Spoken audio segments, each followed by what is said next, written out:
What's up, y'all? You know what time it is? It's about to be that time.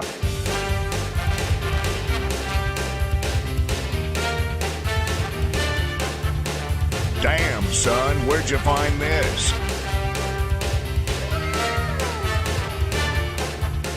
Rabbit season! Duck season! Rabbit season!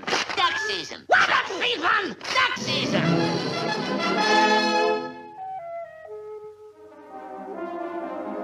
Uh-oh. Savage.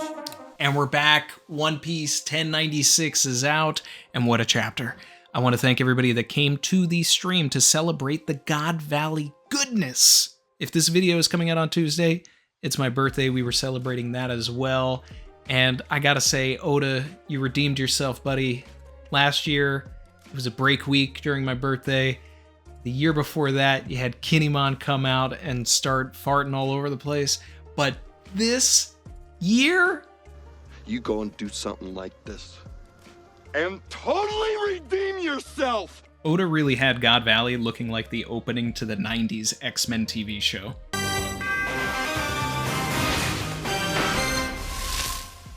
Wow. God Valley. It was a bait and switch. I mean, we talked about it. Are we actually going to get the full flashback? Or are we going to wait until we have a better point of view? Oda is going to wait until we have a better point of view. Probably Garp. We're going to continue this flashback from the Kuma POV. We'll probably end up getting 1097 will be about, furthering the relationship between Ginny and Kuma. Perhaps Ginny is Bonnie's mom. We'll see Kuma become a king, work his way up with the people, performing miracles. And then probably Dragon will fold into everything, maybe via Ivankov, trying to fold Kuma into the Freedom Fighters. I would like to see Ginny be the communications expert for the Freedom Fighters and maybe even later the Revolutionary Army. Ginny is going to die at some point. There's no way that Ginny survives. But utilizing their skills and everything that we've seen of the Revolutionary Army, I feel like Ginny's fingerprints are just all over this. The amount of topics that we can get into from this chapter are immeasurable. I swear I could probably make 5 videos out of this, but we're going to try and consolidate everything into one. But as far as notes go, this chapter is a 2-pager. One of those pages, completely on the most surprising Rocks pirate member, Gloriosa. Granny Nyan from Amazon Lily. The former pirate empress of the Kuja Pirates. Wow. Like, Oda, I love it when you surprise me, man. I was sipping the Shocky Kool-Aid. The red herring got me. Now, not to say that Shocky isn't on rocks with Gloriosa, because I still don't believe we've seen everybody. There's a bunch of people that are silhouetted. All of those General Zombie guys. We'll get into that. But to put Gloriosa there, and then to go back to Amazon Lily and reread it and look at all of Granny's lines, where she's basically yelling at the camera, I was somebody important. It was in our face the whole time. And that's what we're going to get into today. But first, like, comment, subscribe if you're feeling the vibe.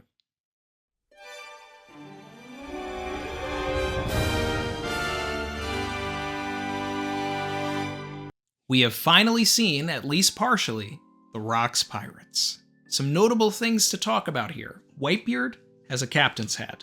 Big Mom also has her mark on her hat as well, implying that they do have their own respective crews at this time.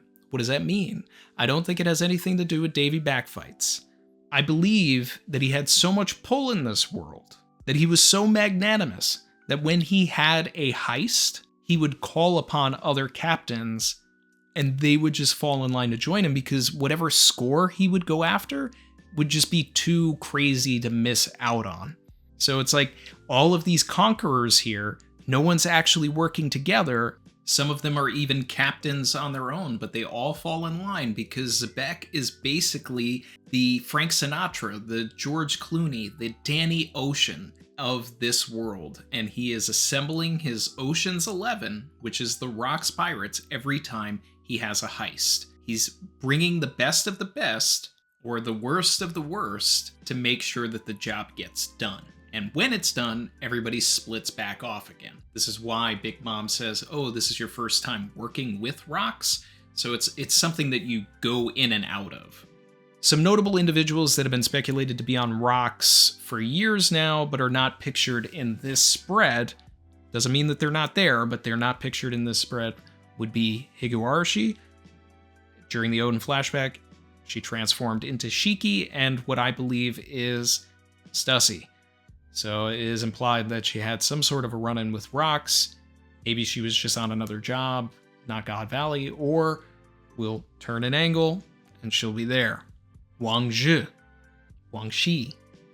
is not there. That guy that you see above the other silhouetted guy is not him, okay? Because for years, people have thought that Wang Shi is one of the general zombies, right? Because we went back to 450 and 452 and kind of pointed everybody out like, okay, that's Captain John, that's Silver Axe, and then everybody thought that this character was Wang Zhi. But we learned in 1059 that Wang Zhi was alive 2 years ago during the Rocky Port incident, or whenever the Rocky Port incident happened. And if it was 1 year ago, I don't know if we still have the accurate timeline there. Either way, sometime in the past 2 years, Rocky Port incident happened. Wang Zhi was the ruler of Hachinosu. So not a Thriller Bark zombie. So we don't know what Wang Zhi looks like yet. And the last major one is Shaki. Shaki said to the crew that 40 years ago, she had run-ins with Garp. It wasn't a large leap of logic to assume that 38 years ago, she would have been at God Valley. And maybe that would have been where she met Rayleigh. But instead, we got her previous Kuja Empress, Gloriosa, as the representative on the Rocks Pirates. And that's crazy to me. Biggest, craziest moment of the chapter. And it's a crazy chapter. And maybe some people aren't as mind blown by this, but hey, I'm gonna go down a rabbit hole here, and you're probably gonna like it. So the way Amazon Lily operated, oldest empress that we know is Gloriosa, aka Granny Nyan. After her was Shaki. After Shaki is an unnamed, undisclosed, unidentified woman who died of love sickness, and then after her is Hancock, the current empress of Amazon Lily. If you reread Amazon Lily and you just pay attention to every line that Gloriosa has, she is screaming at you, trying to tell you that she's someone important, but every time she speaks, Hancock is shut up. You're not able to actually process it. It's the same thing that happened every time Papagu talked. He would try to lore dump and give this major revelation, and someone would cut him off or say something stupid afterwards. It's the way Oda likes to undercut tension and try and use Inception to plant a seed, but not let you think about it and marinate on it too long, because you might catch on to something that he doesn't want you to catch on to yet. And luckily, in this particular situation, I didn't catch on to this. But she was nice with it.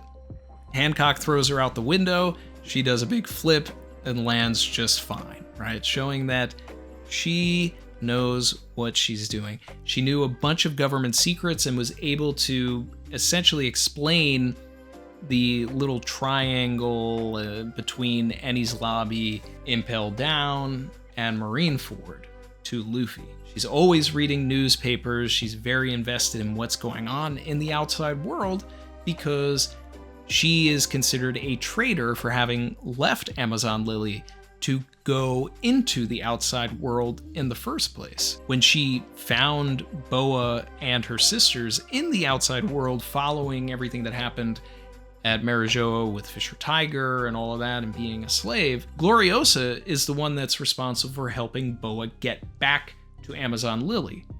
Now, she had already been exiled at that point. So she had to kind of barter to the previous empress before Boa, who we still don't know who that is, and it may not necessarily matter, but everybody else that was an empress at Amazon Lily seems to be important, so this eventual person may be important as well. Either way, she lets Gloriosa stay on Amazon Lily out in the woods. It's implied that there was a period of time where Gloriosa was kind of like a mother to Hancock and her sisters. And it's very interesting when you also look at some of Hancock's early dialogue, which is very colored in the idea of what if this person's mentor was on a pirate crew that couldn't trust each other.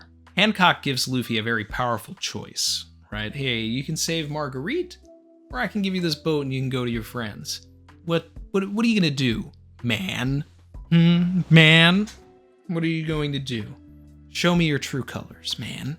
Now, Boa expects a certain outcome because she was raised by Gloriosa, someone who doesn't trust anyone, because she couldn't trust anyone while she was a member of Rocks. The outside world broke her down. Luffy responds to Boa by bowing and choosing Marguerite over going to see his friends, his crew, which was the expected outcome that Boa was waiting to hear. Gloriosa then responds to this, wow, a man with that disposition bowing his head, right? Basically saying, hey, this guy has conqueror's hockey, and he just got on his knees and begged for this random person that he doesn't even know his life. Who is this person? You don't see somebody like this every day. Gloriosa was surrounded by conquerors who couldn't get along, fighting celestial dragons. And meanwhile, Luffy learned this behavior from a celestial dragon. This whole scene is just an echo of what happened in Drum, showing that Luffy learned from Vivi and was able to act on what he was taught during that particular moment later on in Amazon Lily.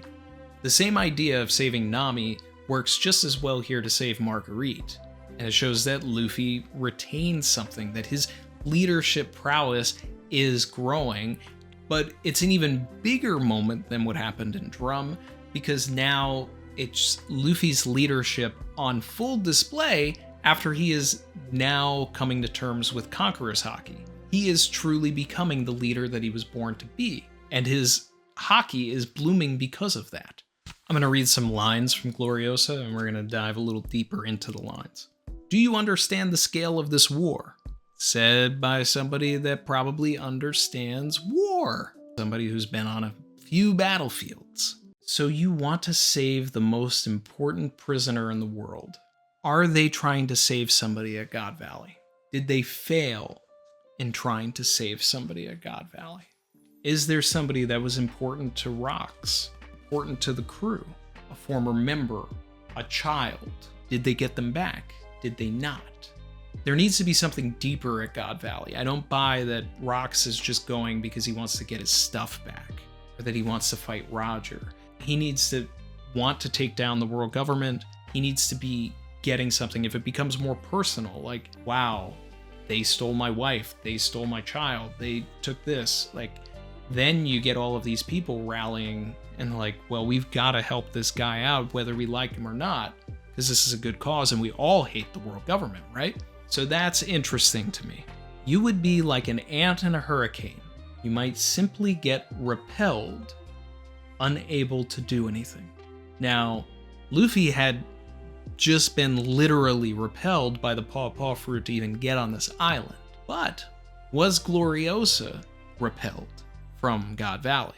Like, imagine she was about to save someone or get the thing that she needed, but she was on death's door. Someone was coming, for a kill shot on her, and then Kuma appears and sends her away somewhere before she was ever able to do anything. Maybe she couldn't actually contribute that much to God Valley.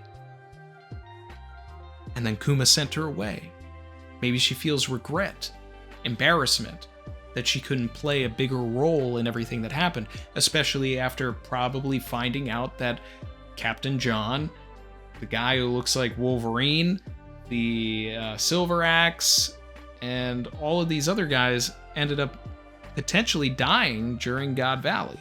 Or at least that's my belief, and I think that that's the best case scenario, is if these characters died here at God Valley and not later, then it makes things interesting and also sends us down the rabbit hole of, is God Valley Thriller Bark?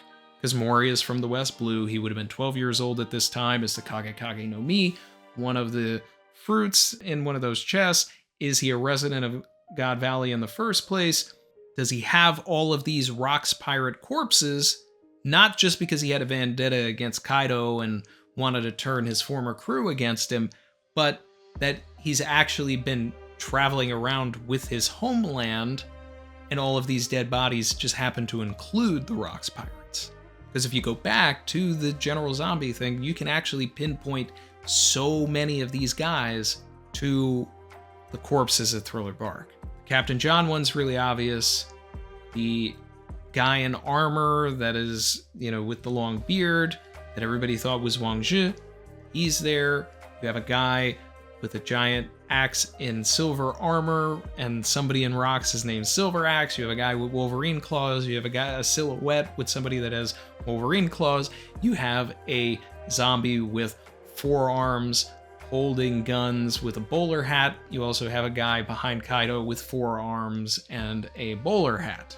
Is the guy in the bowler hat the one that is underneath the person that everybody thinks is Wang Zhi? Or, like we talked about in the last video, could that be Hiriluk?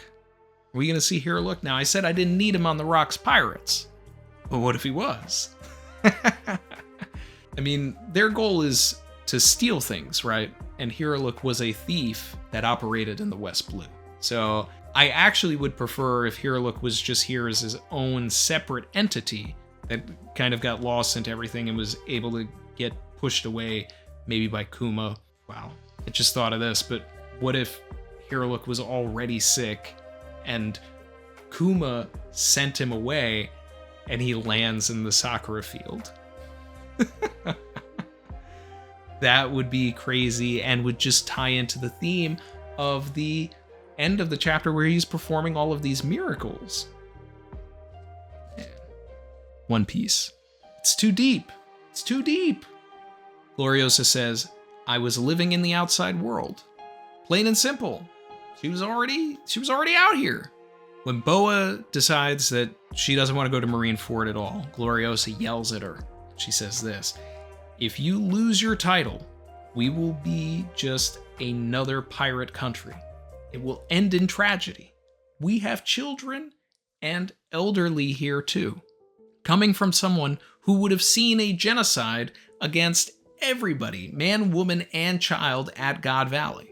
The read I'm getting from this line is her telling Boa, don't make Amazon Lily a target for the next game. Fun things that we could see Gloriosa do.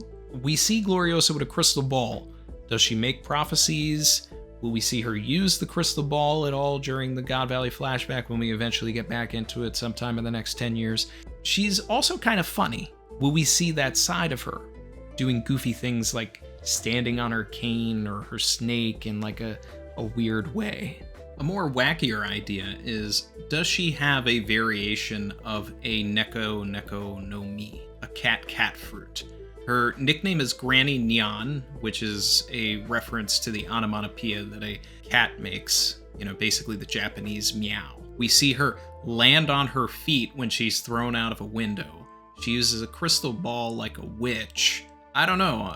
If she has a power and a secret devil fruit, I have a feeling it's cat related. She also speaks to knowing Whitebeard, saying the world government caused this. Whitebeard is not a man who would let one of his men die. They know that. Will we see Whitebeard go out of his way to protect people at God Valley? Maybe all of this hatred for Rocks is a red herring and we'll actually see Whitebeard try to protect or save Rocks, and maybe that gets emotional. And the last thing about Gloriosa is that she said that at one point she, just like Boa and just like Shaki, who wasn't named at the time, but we now know that the other empress was Shaki, they all had love sickness. The unnamed successor to Shaki and the predecessor to Hancock died from love sickness. Who was Gloriosa in love with. It's an easy alley-oop to assume that Shaki was infatuated with Rayleigh, Boa with Luffy. Gloriosa, who? Rox?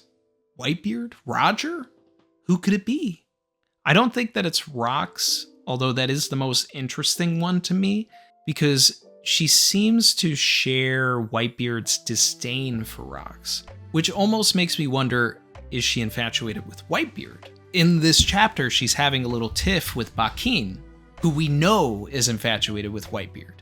So if there was something going on between Whitebeard and Gloriosa, then Stussy would have it out for her, right? That's kind of interesting. And considering Gloriosa's age, she might actually have a child out there that we don't know of. Theoretically, anybody over the age of 38 could be her child. Not anybody, but I mean, like, somebody that we don't know who their parents are, that are tied to these people, are in the conversation. Like, you could really go down a deep rabbit hole. But at this point, Oda is telling us that this character is important, so I wouldn't be surprised if they did have a child out there. We see some of the Holy Knights. We definitely see all of them in silhouette by the chests.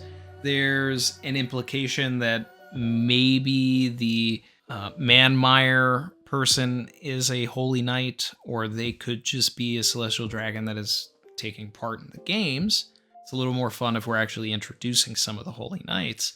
I definitely feel like that one panel of Figureland where he's standing next to a woman that would easily line up with a Robin opponent, and then the person in the back that would easily line up with a Brook opponent.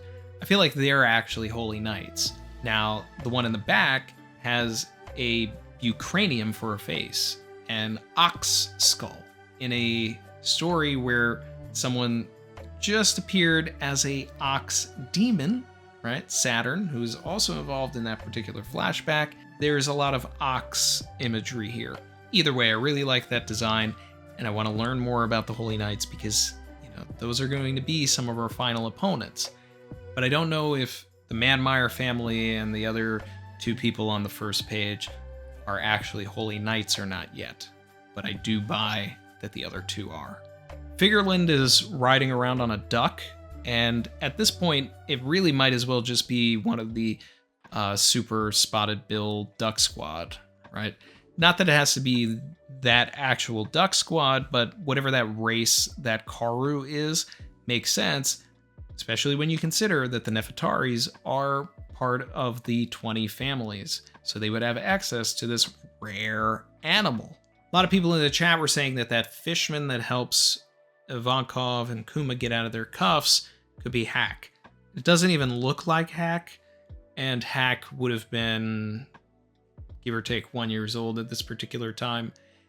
I said it would be really cool if it was like Arlong's dad, but fishmen don't generally like give birth to the same species as them. So a shark fishman isn't going to give birth to another shark fishman. That's why Arlong and Charlie are brother and sisters, even though they don't look alike at all.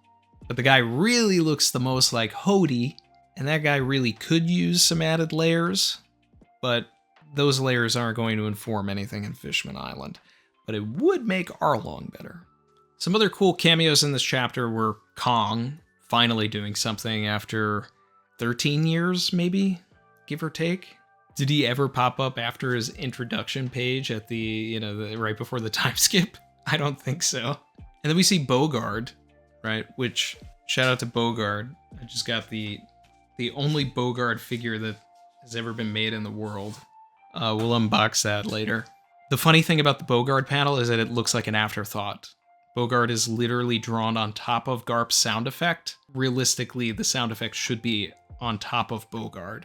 So I think Oda drew this, put the sound effects, and was like, oh, I should actually put this guy in here.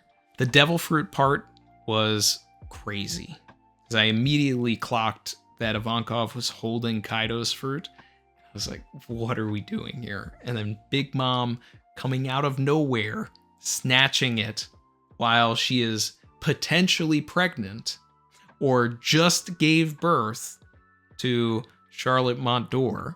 because that's where the timeline is. Big Mom is 30 years old during this flashback and has 29 children starting at 18, with a lot of twins, triplets, even a quintuplet or something probably. I don't know. She was working hard. A funny thing that came up during the stream was, what if Gaimon's Island was a previous location for one of these murder games? Because there are like 5 empty chests on top of that little hill that Gaimon is trying to protect. I kind of love that. So I'm fully expecting Dragon in the next chapter, the birth of the Freedom Fighters. If we get the O'Hara business, then we could even get the birth of the Revolutionary Army.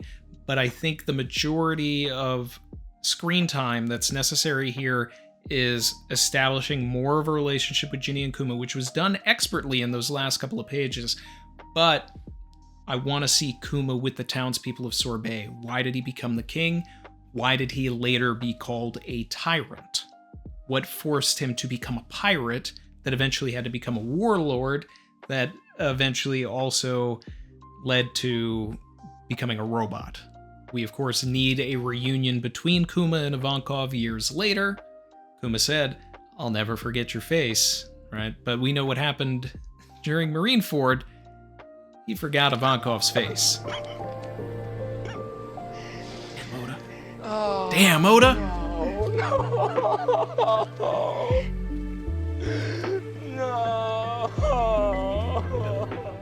I'm still very much expecting that Kuma will arrive in Egghead by 1099 to face down Saturn. And facing down Saturn was my favorite part of this chapter. His line, basically looking at Saturn, "Excuse me, I'm sorry, are you someone that's important?" Like, here's this slave boy, right, looking at this Gorosei. He's just like, "I don't know you. Are you important? Am I supposed to know you?" Like, that is just such excellent writing from Oda. I love it. Nobody is born important. We're all equal. It's an equal playing field at that point. That's just real. Forget One Piece, that's life. I'm not more important than you. You're not more important than me. We're just people doing our thing, living our lives. But Oda likes to speak to the fact that there are people in this world that do believe that believe that they're on this echelon where they're looking down. And I love that theme in this story. So one thing I really want from Kuma, although it really requires his memories to come back, I would love if he looked at Saturn when he lands in Egghead and just says, "Excuse me, are you important?" Like some variation where he just turns it back on him before he kills him. Or, they do this like mutual sacrifice thing. Because I feel like Saturn needs to die here, but I also need Kuma to die for the plot to move. Even though I don't want it. I love Kuma. I mean, after this chapter, he's encroaching from top 10 to top 5. But the other agenda of his devil fruit moving forward, Oda has been doubling down on the cat imagery for the pawpaw fruit in this particular chapter. It is still my belief that this fruit belongs to the Nefertari family, that it was Lily's fruit, that it was what she used to send the poneglyphs to all of the allied nations, and that it would be fitting for when Vivi pulls up with Morgans, that she ends up eating this fruit after Kuma dies. And then we'll get Vivi utilizing the hands of liberation to free the world with Luffy. Oda, come on, man. Let's go. Let's go. That's going to wrap things up, guys. No break this week, so we'll be tackling 1097 this Sunday at our normal time around 9:15 PST, 12:15 EST. Excited to get into that. Like I said, I think we're going to see Dragon. We're going to get into the freedom fighter of it all. Maybe Kuma becoming king of Sorbet with Ginny on his side. This was an insane chapter with a flashback that feels pre-time skip in terms of its weight. Law's flashback had that weight as well, but Kuma is a character that was introduced pre-time skip in a big way. Law was as well, but not in a big way, not in a splashy way like Kuma was. The Odin flashback had its moments, particularly the Roger and Whitebeard stuff, because those are characters that we were used to. Seeing different places that we've already been to was neat, but Odin himself was a character that was just introduced. So, doesn't hold the same weight as this, which is something that we've been waiting 15 years for. When we do eventually get the other side of this flashback from Garp's POV, or, an omniscient narrator point of view, I really hope we see some other cameos, especially Crocodile, Moria, Hiraluk. Those are probably my top 3. Moria makes the most sense. The other 2 I just want.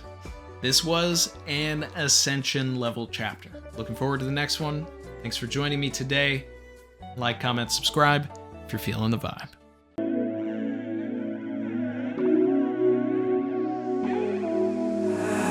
I've been swimming deep, deep. Savage.